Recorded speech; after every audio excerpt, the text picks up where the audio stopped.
How to install Kodi app in LG Smart TV.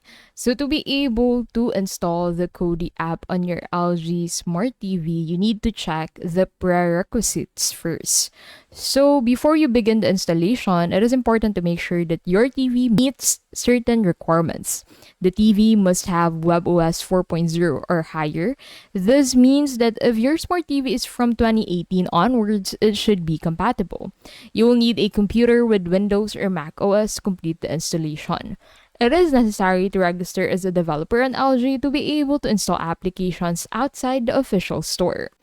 So you'll need to create a developer account on LG. So to do this, you need to access the website LG Developer and then select the registration option.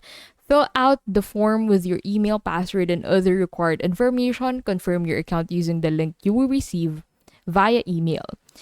Now you need to download and install developer mode on the TV. So from the WebOS App Store, search for developer mode, download and install the application on your smart TV, open it and log in with the developer account you created in the previous step.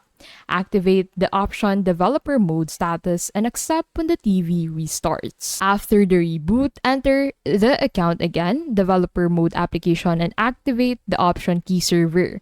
Write down the passphrase and IP address that will appear on the screen as you will need them later. Now, once the TV is connected to the computer, it is time to install Kodi on WebOS. You need to do the following. Download the latest version of Kodi for WebOS from the official website, and in the Dev Manager desktop, click on Install and select the Kodi file you downloaded. Wait for the end of the installation before closing the application. When the installation is complete, you will find Kodi in the Applications menu from your TV, and you can now open it and configure it to your liking. And that is how to install Kodi app in LG Smart TV.